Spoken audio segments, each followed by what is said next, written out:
Адлер Тимиргалин. Қар урман аша. Хыялый қисса.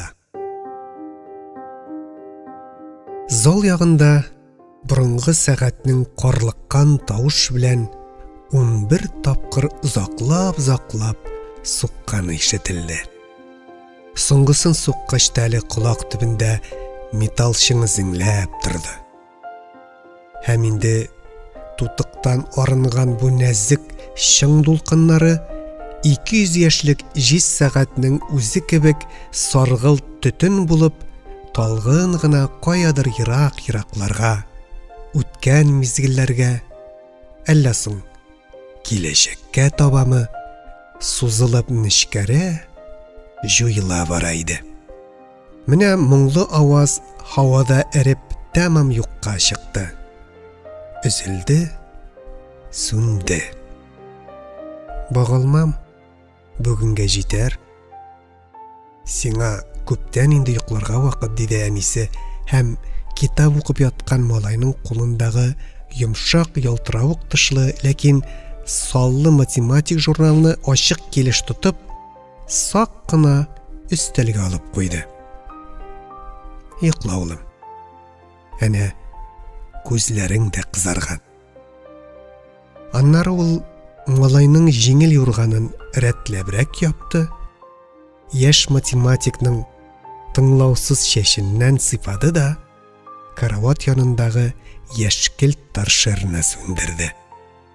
Әнкәсенең җылы йомшак кулы малайга һәр вакыттагыча гипноз шикеллерәк тәэсир итте. Самими бәхете тулып ашканга йоклап киткәчтә аның иреннәре йылмая иде. Чыннан да бәхетле иде Гыйлемдар. Гаиләдә бер бөртек бала булганга аны бәлки артык иркәли дә торганнардыр. Ләкин укуга һәм белем истәүгә бирелгән малайны әти-әнисенең назы бозып өлгермәде. Һәм ул дөнья рәхәтләренең азы белән дә канәгатьләнә торган булып үсте. Кыскасы ул вафасыз дөньяда җил яңгыр тимичә, мәрхәмәтсез урам тормышының камчысын да, тукмакларын да күрмичә, тәмсез сүзләрен ишетмичә, җылы оранжереяда чәнечкесез гөлчәчәкләр һәм купшы пионнар арасында үскән самими һәм тыйнак малай иде. Дөрес булса, педагоглар андыйлардан көрәшче чыгуы икеле дигән булалар. Хәер, 9 яшендә инде Гыйлемдар шахмат буенча район мәктәпләрендә чемпион булды. Аннары кинәт кенә математика белән мавыгып китеп, шахмат уеныннан bizде. Дөрес, ташлап ук бетермәде, чөнки ул бу уенның катлаулы математик һәм логик мәсьәлә булуын аңлап, аны бер читкә куеп, киләчәккә калдырып кына торды бугай. Шулай да малай баш мие гимнастикасы өчен көндәлек газетләрдәге төрле шахмат мәсьәләләрен чишмичә барыбер тынычланмый иде. Гыйлемдар ниндидер төш күреп ята иде. Менә аның иреннәре дерелтәп куйды. Кашлары җыерылды. Аннары ул ике кулында юрган астыннан чыгарып, учлары белән битен һәм булай да йомык күзләрен тәрәзәдән төшеп торган салкын ай яктысыннан каплады. Юк, малаебыз татлы төш күрми иде шикелле. Менә ул бәләкәй йодрыкларын буыннары агарганчы йомарлады, битләре, иреннәре тартышып куйды. Аннары ул күзләрен ачып, башын күтәрде дә торып утырды. Бу минутта аны әнисе күрә калса һич шиксез кота алыныр иде, чөнки баланың күзләре ак төшкәндәй тонык пәрдә белән өртелгән һәм әйләнә тирәне күрми, аңламый иде кебек. Ул һаман йокы кочагындамы? Әллә инде лунатиклар кебек йокы аралаштырып йөри башлаганмы? Гыйлемдар бүлмәдә ут алып тормады. Каралҗым агачлар өстендә түбәнтен генә күренгән ай яктысы аңа җитә иде. Ул урындык аркасындагы чалбарына үрелеп, караватында утырган килеш бер юлы ике бала гына чумды. Торып кыска җиңле күлмәген, оек башын, калын табанлы спорт ботинкасын киде. Өстәл өстендәге кичкенә рамкадан әтисе белә әнисенең үзе төшергән фотоларын кубарды да, кәгазьгә төреп, бөгәрләмичә генә туш кесәсенә урнаштырды. Аннары бераз уйлап торгач, калын математик журналы эченнән күрше дачада яшәүче Ниса исемле бер кызчыкның рәсемен алды. Ниса аңа һәр вакыт «Әй син, вундеркинд» дип дәшә һәм җае чыкса, чыкмаса үртәргә тырыша иде. Малай исә күпме генә эзләсә дә, күрше кызына төртке кушамат таба алмыйча гаҗиз иде. Алтын чәчне кушамат дип булмый инде. Алай дигәч, кызы алтын толымын уң җилкәсеннән сул якка гына күчерә, үзе рәхәтләнеп көлә. Гыйлемдарга соңыннан бөтен мәктәпкә таралган малай ник алай дигән кушаматны да шушы күрше кызы таккан иде. Аннары Ниса 2 көннең берендә күршеләрнең почта ящигына берәр шахмат мәсьәләсе салып китә иде. Хәер, монысын гыйлемдар белми дә калды бугай. Электр фонары белән кичкенә пәкегә чалбар кесәсендә урын табылды. Ай яктысында тонык кына ялтыраган мобиль телефон өстәл өстендә калды. Әйе, малайга телефонның кирәге чыкмаячак. Бер катлы җәйге тәрәзә тоткасына кагылу белән 2 якка ачылып китте. Малай аякларын тышка салындырып, тәрәзә төбенә утырган килеш нидер пышылдады, бәлки йокы аралаш кына әти-әнисеннән гафу үтенүе булгандыр. Йомшак туфраклы клумбага сикереп төшкән иде. Спорт ботинкасы дымык көпшәк җиргә батты. Ул аны кагып нитеп тормады. Ком түшәлгән аллеядан китмичә, куе үләннәрне йырып дача кыймасындагы үзе генә белгән тишеккә таба атлады. Капка башындагы сизгер видео күз объективына эләгәсе килмәгәндер ахрысы.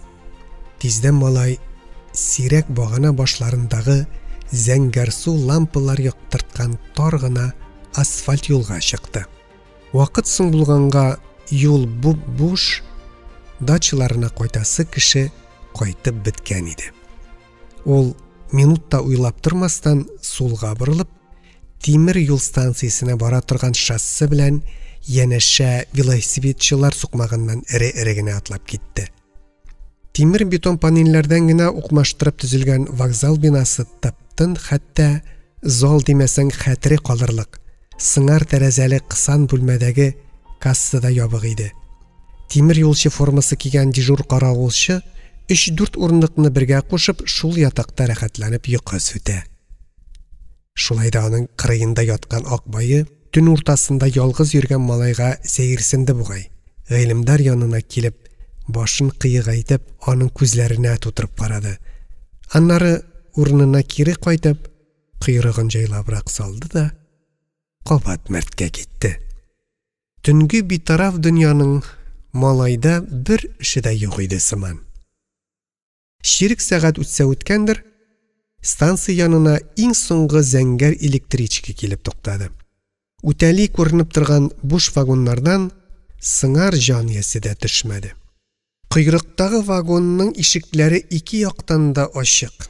Ахыргы станцияга ярты сәгатьлек кенә юл калганга машинист иктиматлыгын җуйган иде ахырысы. Хәер, шәрран яра ачык вагон ишеге соңгы вакытларда янә баш калкыткан хулиганнар эшедер бәлки. Малай кыйрыктагы вагонга кирип утырды. Тәрәзәдән караган иде. Вокзал ишеге төбендә күзләрен уа-уа басып торган баягы дежур тимер юлчыны һәм аның акбайын күрде. Аларны күргәч, малайның күңеле нигәдер нишкәреп китте. Әйтерсең лә ул якын танышларын соңгы тапыр күрә. Алар белән мәңгегә хушлаша иде.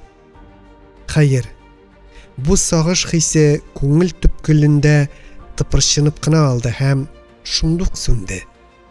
Малайны башка, мөһимрәк вакыйгалар көтә иде. Ахыргы станцияда алгы вагоннардан берничә генә пассажир төште. Алар шундук вокзал бинасы каршында көтеп торган микроавтобус янына ашыктылар. Ә малайыбыз бөтенләй кире якка юл тотты.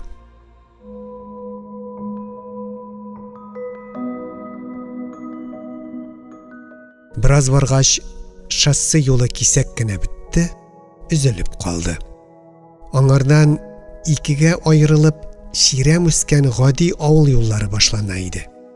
Малай сихірләнгән шикелле бір қауым юл чатында басып тұрды. Аннары ниндидер буйрыкка буйсынгандай сулга бұрылып, ышанычлы адымнар белән юлын дәвам итте. Узак баргандырмы, ул моны әлбәттә хәтерләми, ләкин күктәге йолдызлар тоныкланган иде инде, димәк, таң сызылырга да күп түгелдер. Каршында шәнешкеле тимер чыбык киртә пайда булгач, ул капыл туктарга мәҗбүр булды. Киртә бер уфыктан икенчесенә кадәр сузыла. Моңа күпме металл киткәндер. Анда 5 метр сайын баш сөяге сүрәте төшкән сары калай эленеп тора иде. Электр фонары белән яктыртып, малай андагы язуны да укыды. Тыелган зона. Якын килү катгый тыела. Радиация. Гыйлемдарның моңа исе китмәде. Иске атом электр станциясе тирәсендә тыелган зона барлыгын, бу зур мәйданлы зонаның шиге җәйге дачалардан 25 чакрымнарда гына булуын ул белә иде әлбәттә. Заманында дөнья шаулаткан кара ширәм авариясеннән соң үткән ярты гасыр эчендә радиоактив нурланыш бик нык кимегән һәм хәзер әйләнә-тирә табигатькә аның зыяны юк чамасында диләр. Тик тыюлык зона барыбер тагын 50 елга калырга тиеш икән әле. Малайга булары билгеле. Ләкин тутыкмас тимер чыбык киртәнең 1000 саны суылган бетон баганасы төбендә вак яфраклы зәһәр урман кычыткан арасында бала үрмәләп кенә үтәрлек тишек барлыгын ул каян белде икән?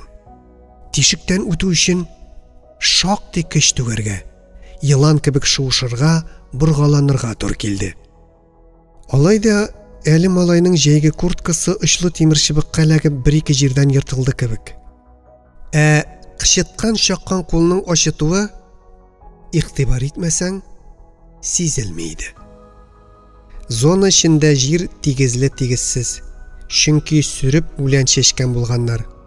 Аннары кыргый куаклар китә. Аррак инде чын мәгънәсендә урман башлана.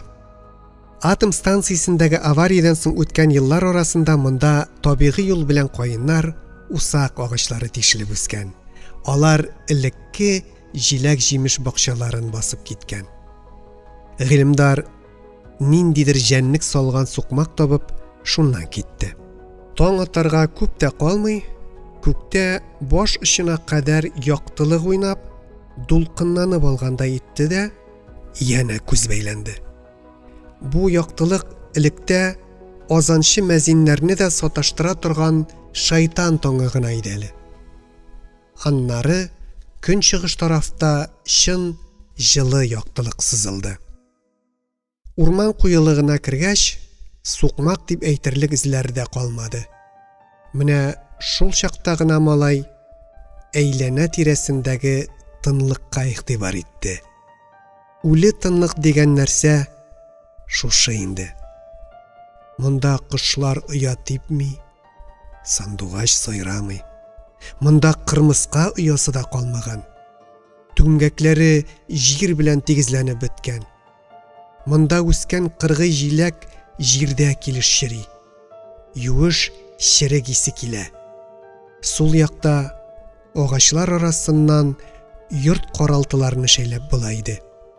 Кыйшайган ташландык йортлар.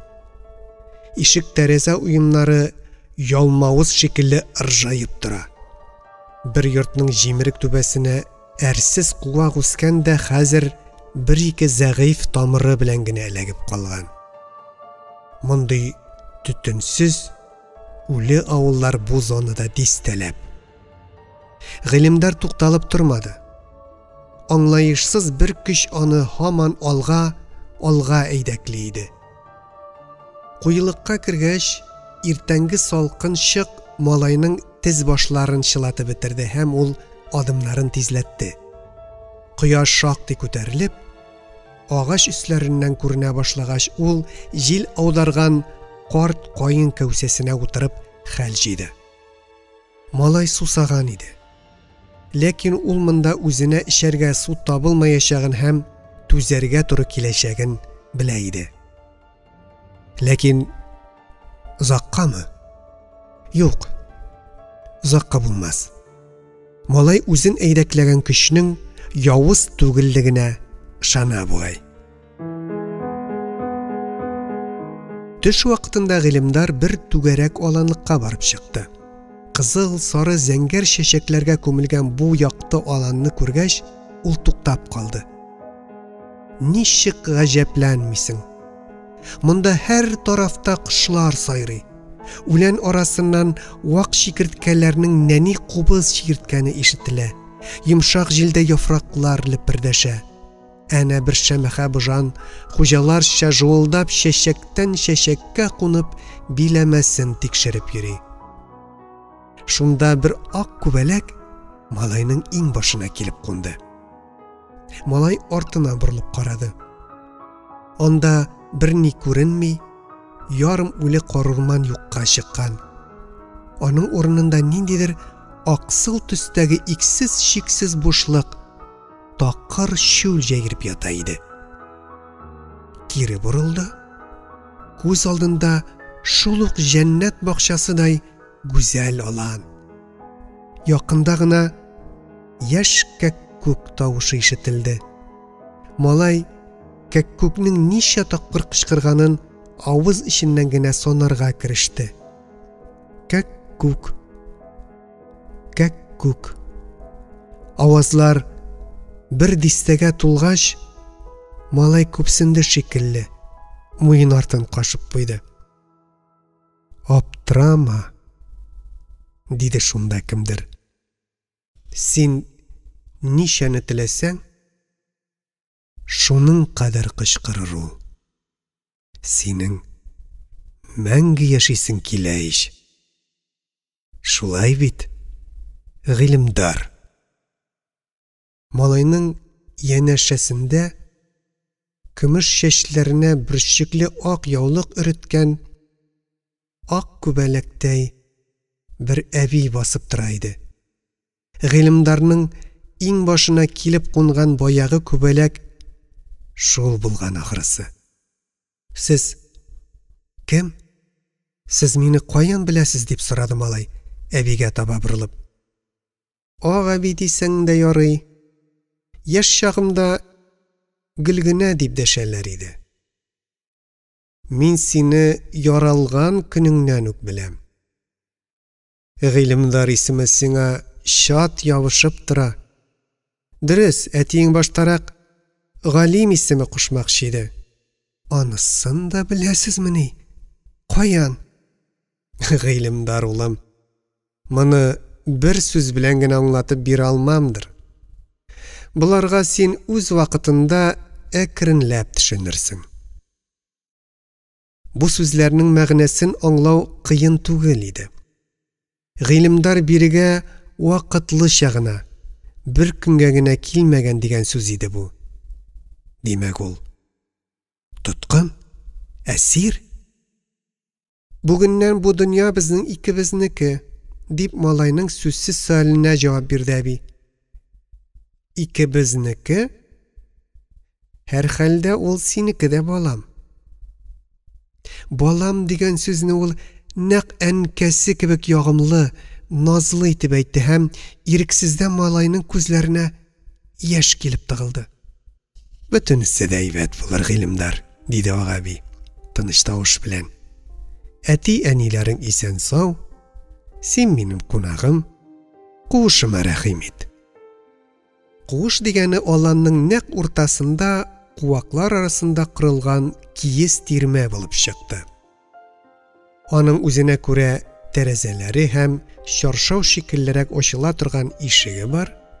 Ишек төбенә аяк киемен сөртү өчен камыш палас чәелгән иде. Тирмә иркен һәм якты булып чыкты. Кергәч тә сул якта гади юнгыч, аның янындагы урындыкта сулы чиләк тора. Арырак аш су әзерли торган почмак. Утын ягыла торган шуен плитә, ишле кушлы табак савыт. Плитәнең калай мөрҗасы төннек тишегеннән чыга икән. Түрдә өстәл, кыяфәтләреннән үк какшау икәнлеге күренеп торган артлы урындыклар.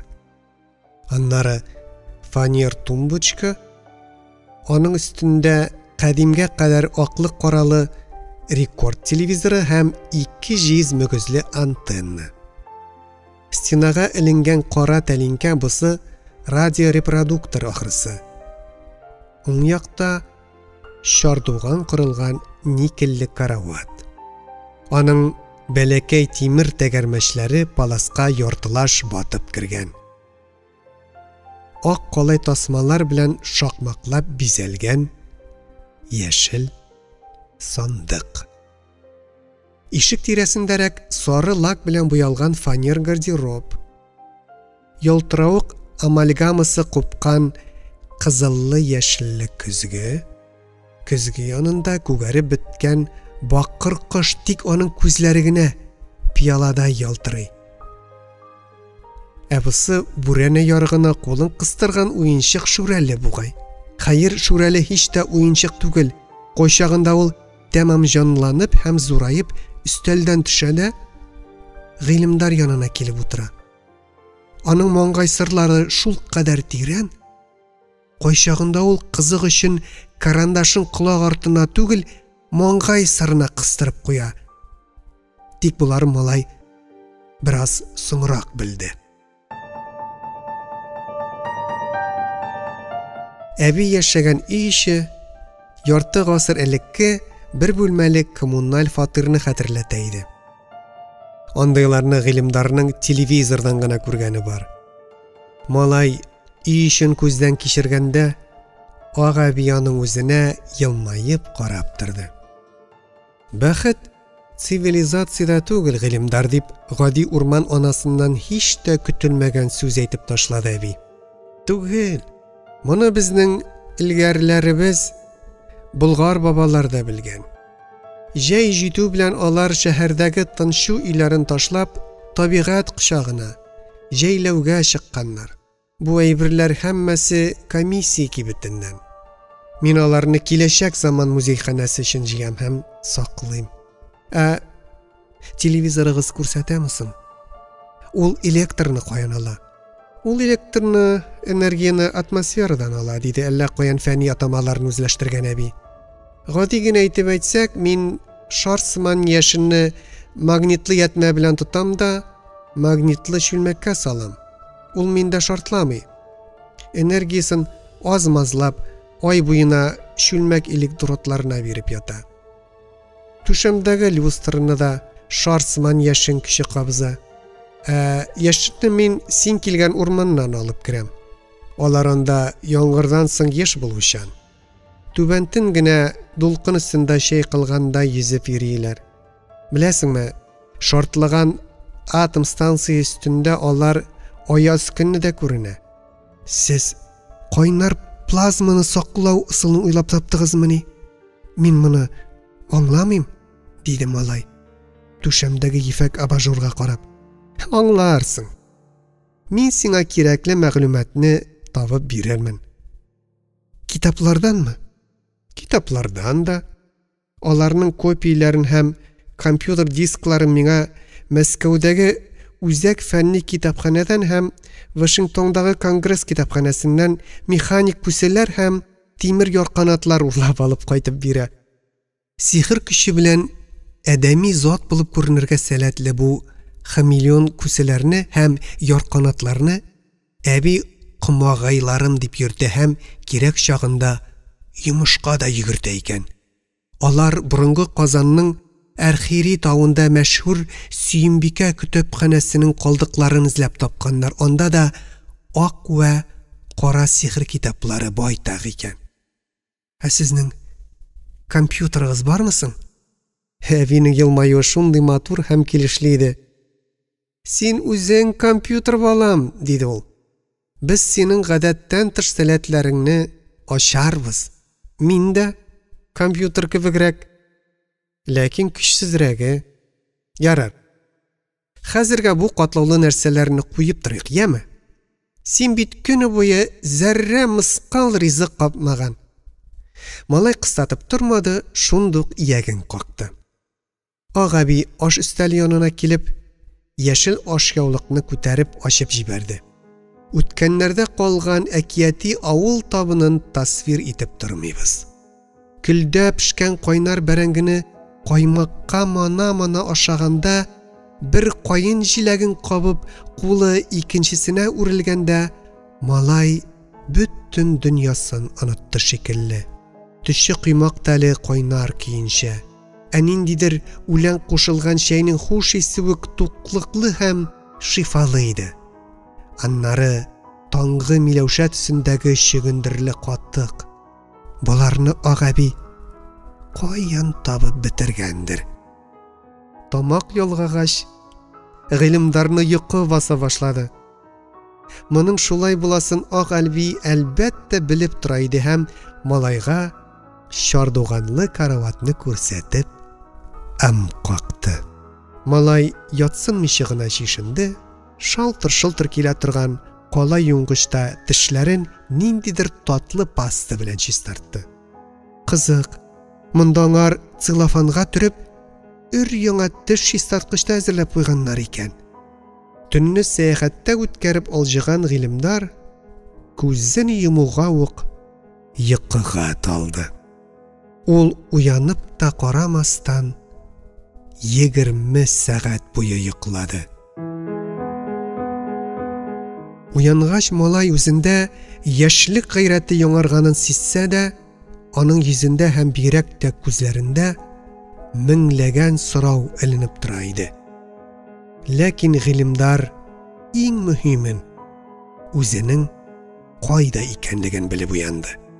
Үзен әтисе белән әнисенең эзли башлаулары, инде йокычан тимер юлчыны да күреп сорашулары, зонаны әйләндереп алган 3 катлы тимер чыбык киртәнең һәр метрын бер төркем милиционерларның овчарка белән тикшереп йөрүләре турында да хәбәрдар иде ул. Тиздән һавага вертолетлар күтәреләчәк һәм алар очсыз-кырыйсыз дип әйтерлек урман чытырманны һавадан аркылыга буйга очып күзәтә башлаячаклар. Малайны эзләүчеләр арасында күрше кызы да бар. Чөнки дача кыймасында гыйлемдар чыгып киткән тишекне ул эзләп тапкан. Астрономия белән кызыксынганга Ниса түбәгә менеп, төннәрен кичкенә телескоп янында үткәрә икән. Кызчык төн уртасындарак гыйлемдарның үләннәрне йыра-йыра кыйма тишегенә таба киткәнен күреп калган булган. Буларны малай каян беләсең? Үзе килеп чыккан гүзәл аланлыкны бер кем дә күрә алмаячак. Фотообъективлар да сизмәячәк икәнен, чөнки бу дөньяның башка геометриядә урнашканлыгын ул кайдан белә иде? Күрәсең, буларны аның баш миенә йокыда чакта сеңдергәннәрдер. Агаби һәм аның күзгә күренмәс ярдәмчеләре әлбәттә. Менә хәзер дә Агаби сизелер-сизелмәс кенә елмаеп, гыйлемдарга карап тора. Аның йокыдан тәмам айнып җиткәнен көтә. Барлык сорауларга да җавап бирергә әзер иде ул. Малай сорау бирергә ашкынса да, тирмәнең нәкъ түрендә компьютер өстәле күргәч түзмәде. Мондыйны минем реклама китапларында да очратканым юк дип куйды. Иң яңа марка дип компьютерны мактады Агаби. Махсус синең өчен галәм аръягыннан китерттек. Ләкин ул җир интернетына тоташмаган булыр. Аның каравы күк интернеты белән элемтәдә. Галәм аръягы? Йылдыз ара элемтә? Әкият бу. Бүйек математик Паскаль йылдызларның чукрак телсезлеге куркыта мине дигән. Бүйек шагыйрь йылдыз белән йылдыз терләшә дип алам. Бәлки чыннан да йылдызлар сөйләшәләрдер.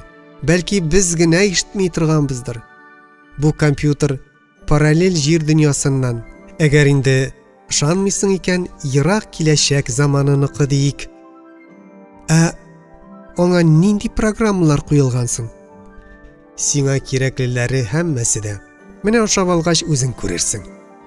Яңалык бер компьютерда гына түгел икән. Малай йокы үткән арада шуртан кушуы буенча тирмәгә заманча ванна һәм душ белән җиһазланган гигиена бүлмәсе тоташтырып куйганнар. Кемнәр? Аларга мондый сихри көч каян килгән?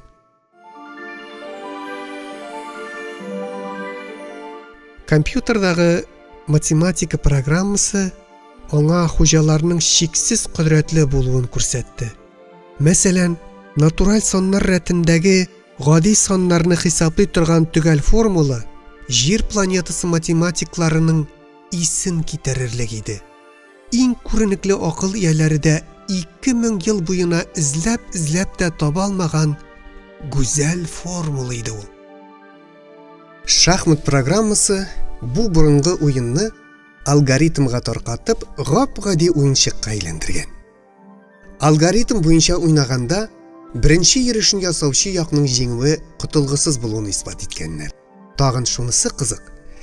Бу алгоритм кагыйдәсен сабыйлар аеруча тиз үзләштерә һәм мәшһүр Рубик кубигы белән булгандагы кебек алгоритмлы шахмат ярышында балалар өлкәннәрне артта калдыралар икән.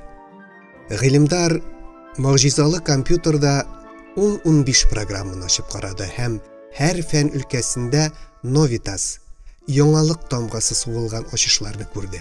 Параллель җир дөньясы ниһаять кыш һәм дуңгыз грипплары, ВИЧ-инфекция, рак, төрле аллергия кебек авырулардан арынган, радиация авыруы да дәвалауга бирешкән.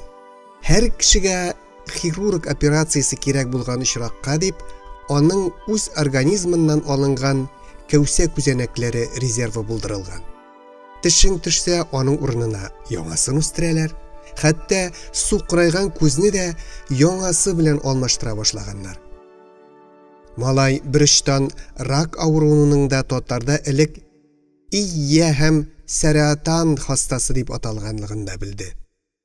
Ләкин әйткәнебезчә, бу ачышлар җирдә түгел, бәлки галәмнең җир планетасына охшаш меңләгән сәйяр йолдызларыннан берсендә Сириусның иярчене тирәлей әйләнеп йөрүче яшел планетада ясалган.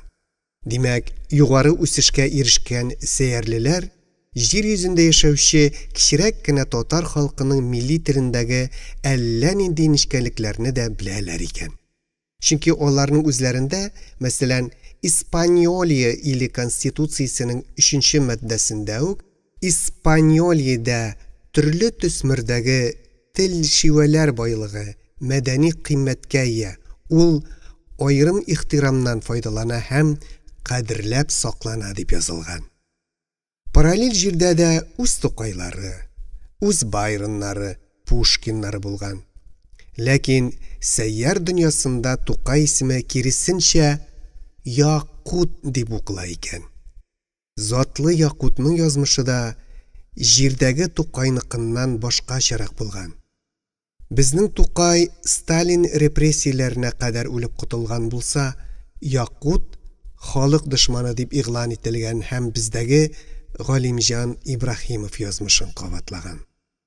Соңыннан әлбәттә аны аклаганнар һәм әдипләренә Якут премиясе бирә башлаганнар.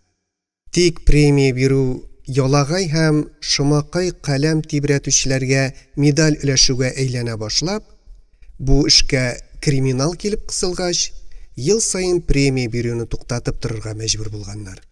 Кайбер нәрсәләрне белми калу үзе бәхет.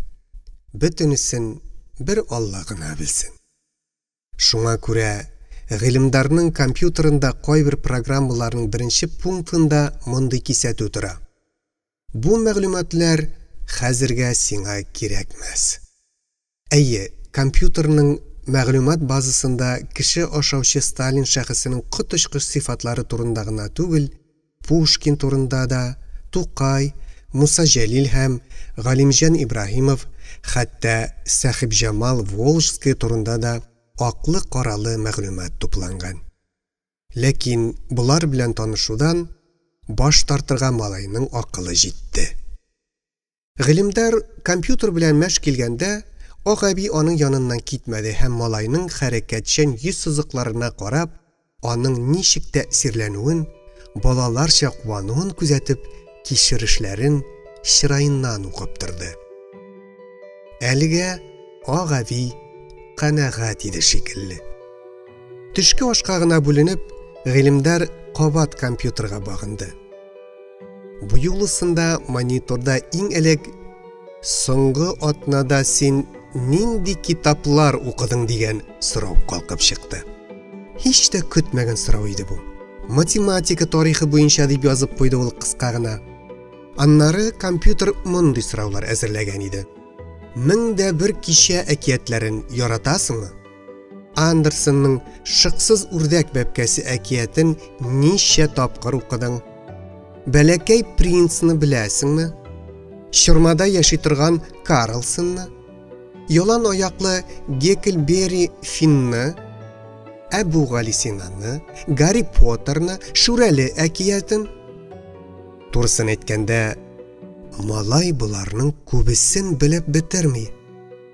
Кайбер каһарманнарны телевизорда гына күргәне бар. Тик алары да аның игътибарын җәлеп итә алмаганнар. Хәтерендә бик туманлы сурәт кенә калдырганнар иде. Малайның рухи үсеше бер яклырак. Ул гуманитар өлкәләрдә шактый сай йөзә иде шул. Компьютерның соравыннан соң тынлык озаккарак сузылды.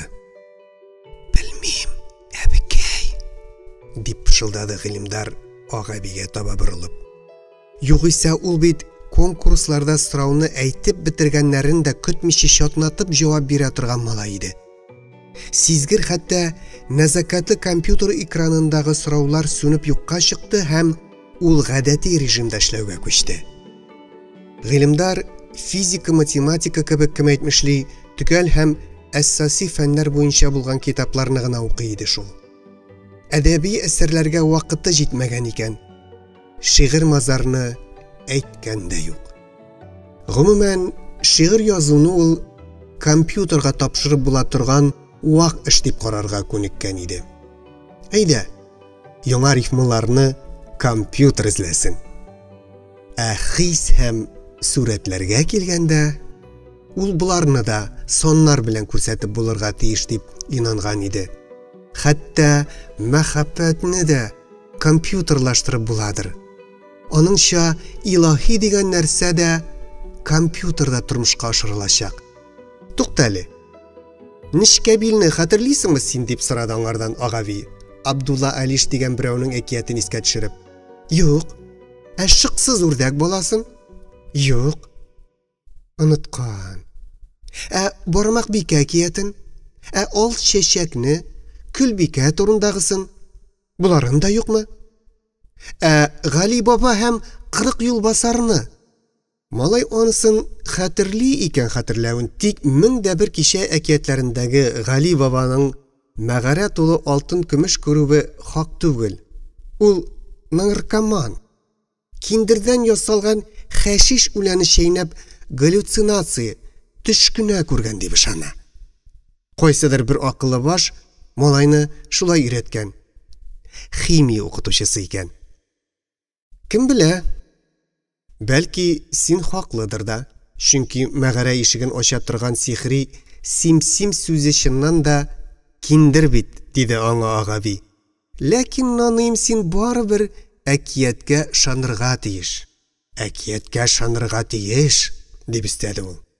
Әкиятне дә белергә һәм яратырга кирәк. Фәннең әхлагы юк. Әкиятнең бар. Бар. Фән Хиросима һәм Караширам фаҗигасын тудырды. Әдәмнәрне бузарга яңа наркотиклар ясап бирде. Әкияти нишкәбилләр сиңа татлы бал белән шифалы кәрә сөте генә бүләк итәләр, дип тәфсилләп аңлатты әби. Ахырда малай үзе укыган тагын бер әкиятне исенә төшерде. Менә син әбекәй, әкияткә шан да шан дисең.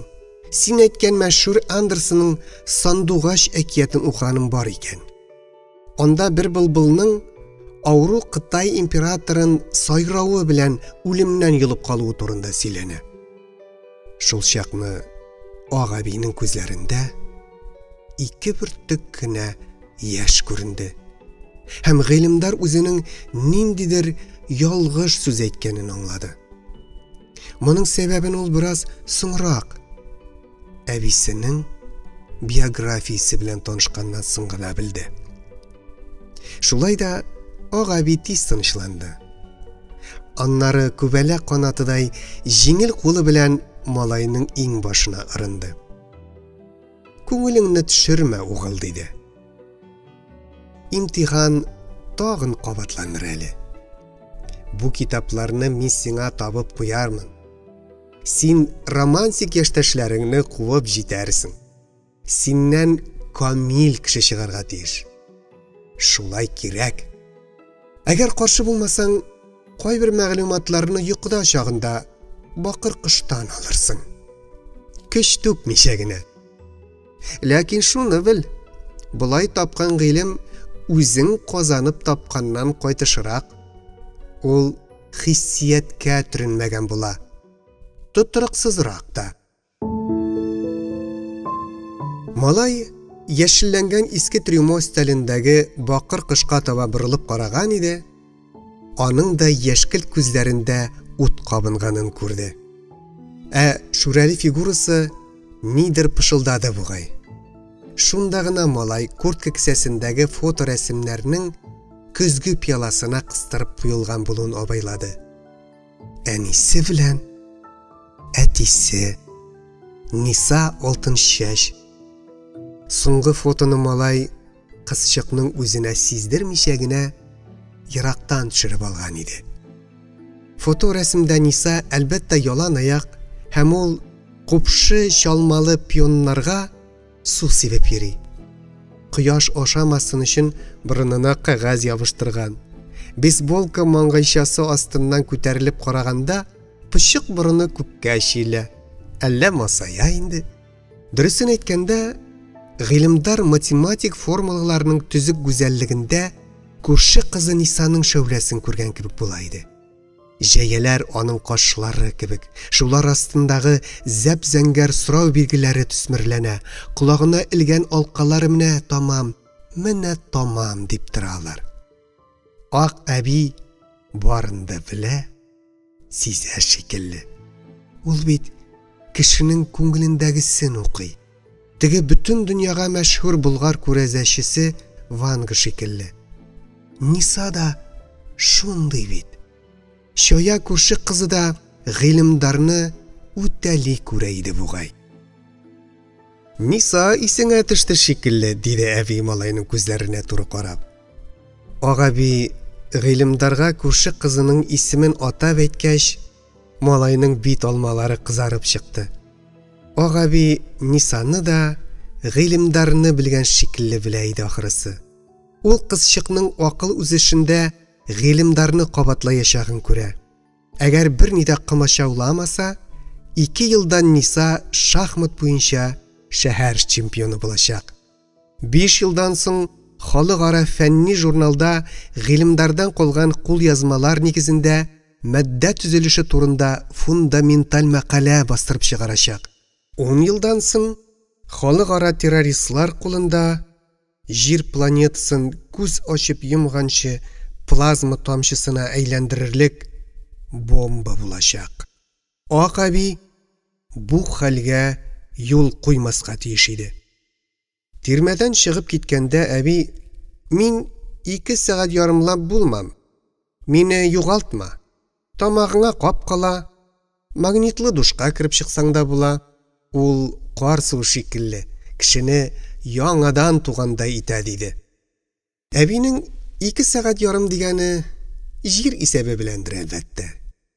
Бәлки ул шушы вакыт эчендә бүтән йолдыз системасы белән элемтә урнаштырып ала һәм киңәш сорый торгандыр. Бүгенге физикада электромагнит дулкыннарының тизлеге шикле дип каралса да, биякыр дулкыннар өчен ераклык дигән нәрсә кымачау булмаска мөмкиндер. Һәр хәлдә гыйлемдарның бу хакта укыганы бар иде. Малай фоторәсемнәрне өстәленә тезеп куйды. Компьютер галәменә кирип чумгач, ул тагын дөньясын онытты. Бу юлы ул персоналияләр ак китап сәхифәсен ачты.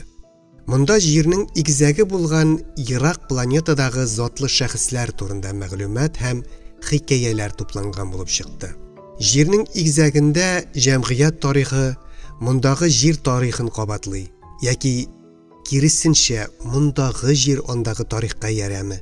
Шуңа күрә күп нәрсә шәрехләп аңлатып торуны сорамый иде.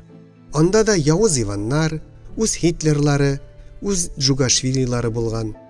Ельциномания, аннан соң тагын манияләр, ниндидер гайре табигый баһадирларга өмет баглау.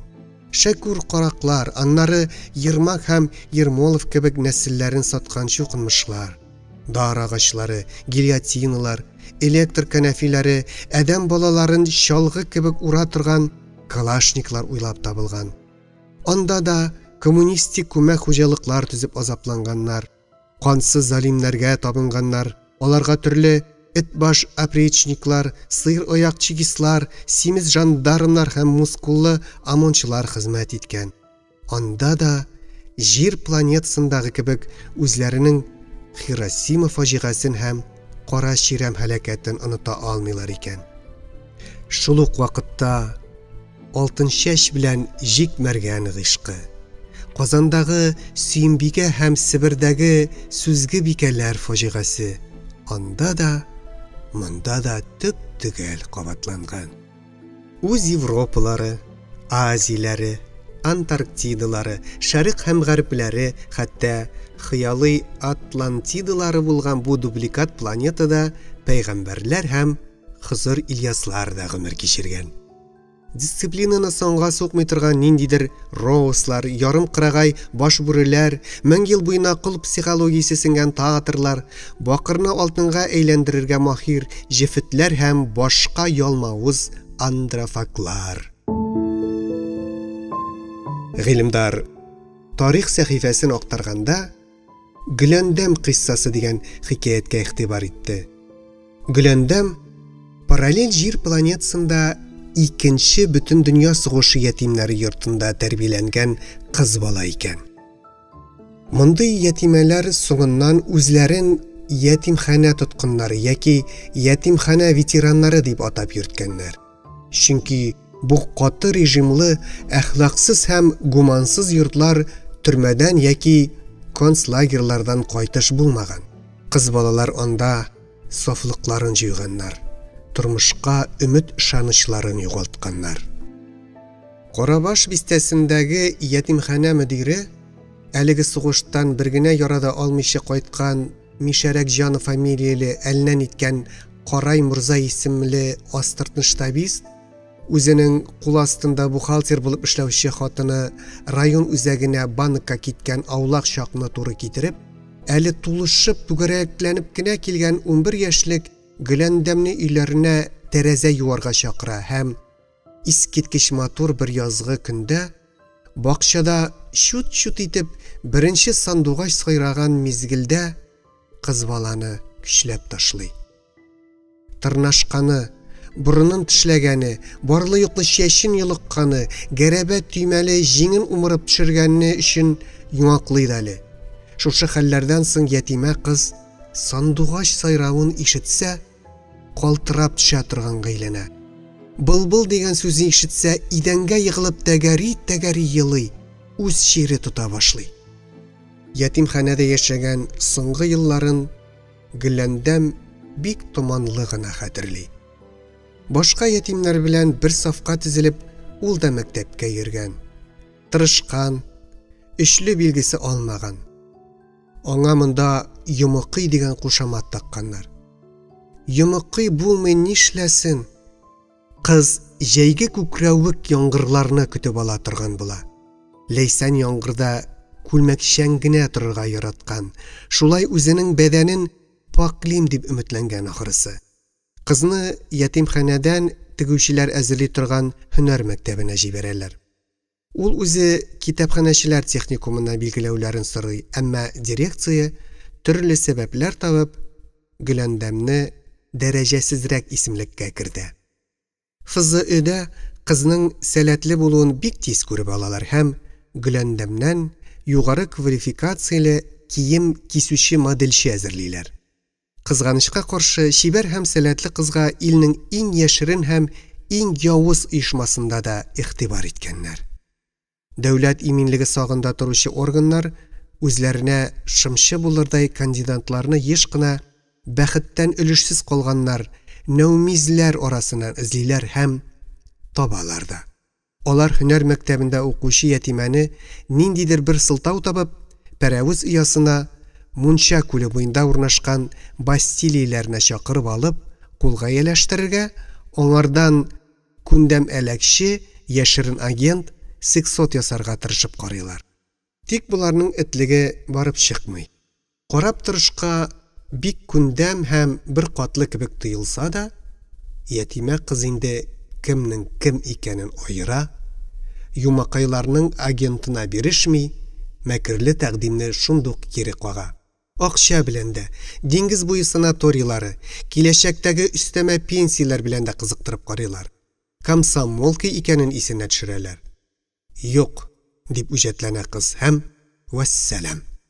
Кара дирмантин җәелгән өстәл артында утыручы яшерәк агентчы агай, нервысы котырынып, маңгайына бөршик-бөршик бәреп чыккан тирен сөртергә тотына. Янәшәсендә өстәл читенә таянып торган кызыл борынлы бәндәгә сораулы карашын ташлый. Тегесе, югаррак дәрәҗәлесе, ияген кагуга ашыкмыйча гына торып, ишеккә таба бара да, ачкычын бурып, бикләп куя. Юри шалтлатып бикли кабахәт. Биеп кенә атлап, кыз янына килә, алаптай кулы белән Гөләндәмнең ачык түшенә үрелә. Кыз сикереп тора да, тегенең ятсыз күзенә төкерә һәм гомерендә беренче һәм соңгы тапкыр авызын пычратып, аты юлы белән сүгенергә тотына. Кирәкле сүзләрне каян табып бетергәндер бу бичара юаш басынкы кыз бала. Ул тәрбияләнгән ятимнәр йортында, аннары ФЗО мәктәбендә шулкадәр шакшы телдә сөйләштеләр микәнни? Димәк, урамда ишеткән һәр яман сүз аның хәтеренә уела барган. Мондый усал, ши урысча һәм катлы, ләкин кем әйтмешли, искиткеч талантлы майтны ишетеп шаккаткан гыбы айгыры, төссез күзләрен акайтып, шалбар кайышын каптыра алмыйча азаплана, чөнки тәмәке төтененнән саргаеп беткән бармаклары калтырый. 12 томлы русский мат басмасына да керми калган халык тел җәүһәрләре батыр чекистларны тәмам кырылсызландыра. Шул рәвешле бер нәрсәдән дә тайшанмый торган иминлек сакчылары бу юлы чигенергә мәҗбүр булалар. Нәҗискә бассаң, дип кулын силти чиратта торган чекист бөршек галстуклысы. Караны, кызый, ди ата причик. Караны, гасабый. Кырыш Феликс исеме белән ант итәм, ялынып үзең килерсең әле, тәти кыз. Нәтиҗәсе узак көттерми. Һөнәр мәктәбен тәмамлаганнан соң, Гөләндәм шәһәрдә эш таба алмый интегә. Аны хәтта гардеробчы итеп тә алмыйлар. Кәгазьләрен актарган сыман итенәләр дә кире буралар. Күрәсең, чекистларың шушылай үч алуыдыр инде дип уйлый кыз. Ә бәлки, өметләрен һаман үзеп бетермәгәннәрдер әле хәшәрәтләр. Тиздән Гөләндәмне тулай турактан да сөрәләр. Ул барлы юклы киемнәрен, иске мускыларын арзан гына бәягә сатып бетерә. Фәкать бер генә нәрсәне, сугыш елларында ачтан үлгән әнисенең йөзеген генә саклый. Хәер, ул аны сата да алмаган булыр иде. Күгәреп биткән бакыр балдак кемгә хаҗәт? Аяусыз тормыш, тешләрен ыржайтып, Гөләндәмне урамга, панельгә чакыра. Кыз тыйынчыгын күтәрә дә, үзенә азмы, күпме таныш булган Карабаш авылына җәяүләп кайтып китә. Юк, ул Кызыл Бастилия ишеге төбенә дә, ятимханә бусагасына да барып егылмый. Аңа Карабаш колхозының ярым җимерек терлек фермасында дуңгыз кыраучы эше табыла. Мөселман өчен иң абруйсыз, иң пычрак эш. гөнаһлы эш дисәң дә була. Ферма исе бөтен тәненә сеңә. Бу зәһәр исне мунчада 7 тиреңне чыгарып та бетерә алмыйсың. Җитмәсә, сабынга кытлык, фермага су мишкә белән генә кайтарыла. Гөләндәм мәтрүшкәле себеркә белән дуслаша. Баштарак ул сыңар тәрәзәле түбәсез каравыл өендә яшәп тора. Аннары үз аяклары белән балчык изеп, үз куллары белән саман, кирпеч сугып, 3 тәрәзәле, ләкин килешле генә өйдә салып керә. Аның түбәсен балчыклы салам белән яптыра. Шуңа күрә кызу җәйге көндәрнең берсендә авылда ут чыгып байтак йортлар кара күмергә әйләнсә дә, дуңгыз караучы кызның аппак итеп агартылган балчык куышы афәттән котылып кала. Гөнаһсыз булганга. Гөнаһсыз булганга, ди авыл халкы яшь аралаш, янганнарны да, янмаганнарны да кызганып. Дуңгыз фермасы авыл читендә булса да, аннан агып чыккан шакшы сыйыкча Каран суына ук барып төшә. Аннары кара күлгә эләгә. Гөләндәм буларны күрә, аңлый. Исерек колхоз рәисенә барып сөйләшеп тә карый. Тегесе сүгенә генә. Күп белсәң тиз картаерсың, ди. Җитмәсә әле күз кысып маташа. Көннәр шулай ферма белән өй арасында йөреп уза тора. Гөләндәм бәләкәй генә бакчасында яшелчә, үзенә генә җитәрлек җиләк җимеш һәм чәчәк үстерә. Әлбәттә, малай-шалай җиләкләргә бер дә тыңгылык бирми, чәчәкләрне ел сайын 1 сентябрьгә каршы төндә бутап чыгалар. Гөләндәм буларга үпкә тотмый. Чәчәкләр мәктәп өстәлен бизәп торачак бит. Кайберәүләр дуңгыз караучы Гөләндәмнән күреп, өй уйларын матур гына гөл бустанга әйләндерәләр. Гөләндәм шуңа да бәхетле. Бу йортлар яныннан ул елмаеп уза. Карабаш авылыннан күп булса 100 чакрымда Кара Ширәм атом станциясе эшләп ятканын җирле халык оныта башлаган иде инде. Станциягә 30 чакрымнан да якын килү өчен махсус рөхсәт кирәк булганга, атом шәһәрчегенә барып чыккан кеше авылда сирәк була. Дөрес, төрле зарарлы гамма нурланышларны үлчәп йөрүче белгечләр җәй сайын авылда булып китәләр. Елга-күлләрдән, чишмәләрдән, коелардан анализ алалар. Күпме сорашсаң да, бөтенесе дә тәртип, норма, дип җавап бирәләр. Тик күзләрен яшерәләр. Халык шана да, шанмый да кебек, чөнки гарип һәм авыру балалар елдан-ел күбрәк туа. Карабаш күлендә 2 башлы мутант балыклар тоткалыйлар. Җир сулар, урманнар инде агуланган, ләкин хакимият бу мәгълүматны чит илгә чыгарсаң, утынлык агачта саталмабыз, дип курка. Атом станциясе төзүчеләрнең ялгышы, партияның фәләненче корылтаена төгәллибез дип кабалануы һәм проекттагы хаталар кытышкыч һәлакәткә китерә. Көннәрдән бер көнне станцияның 4нче блогы шартлый. Әгәр станция җир астында, тирәндә, калын бетон, катлы-катлы һәм чыдамлы кургаш графит тышча эченә урнаштырылган булса, ихтимал, радиоактив нурлар шул табут эчендә бикләнеп калыр һәм мөхиткә ул кадәр зыян китерә алмаган булыр иде. Берничә көннән Скандинавиядә радиоактив яңгырлар ява. Куркыныч болытлар көнбатыш Европага да барып җитә, шау-шу куба. Ләкин Европа шартлау булган зонадагы хәлләрдән хәбәрдар булмый. Ә монда 100 километр радиуслы мәйданнан халыкны 1-2 көн эчендә чыгарып бетерәләр. Үй җиһазларыннан һәм хәтта кием салымнан да берни алырга рөхсәт ителми. Тәрәзә төпләрендәге курчакларга тикле радиация кычагында нәүмис кала. Бу зонага угрылар кирип йөрмәсен өчен кайсыдыр акыллы башы иң ансат юлны уйлап таба. Тоталар да 20ләп авылны ут төртеп яндыралар. Һавага яна радиоактив төтен күтәрелә. Карабаш авылы бер көн эчендә совхозы ние белән юк ителә. Гөләндәмнең инде бер кадәр аякка баса башлаган фермасы да төтен булып уча. Зонага ликвидаторлар килеп тула. Алар атом шартлавының нәтиҗәләрен киметергә, станция тирәсенә бетон стеналар торгызып, бүтүнүсүн кургашын ядрелер белән тутырырга тиеш булалар. Шулай итеп, ашыгып төзелгән атом станциясе өстәмә миллиардларга төшә. Кичерәк кенә бер ил булырлык җир-сулар хуҗалык әйләнешеннән чыга. Елдан-ел акча ята торган туймас кара упкынга әйләнә. Тагын бер кара чирәмне ил икътисады күтәрә алмаячак диләр белгечләр. Гадәтенчә алар югылышалар. Бердән бер кара чирәм дә илне аяктан йыга. Хөкүмәт алмашына, ата-улны, ана кызны белми торган булгавыр заман башлана. Радиоактив зонага эләккән кешеләр кайсы кая таралып бетәләр. 30 мең ликвидаторның яртысы 5 елда яшәми. Нур авыруыннан үлә.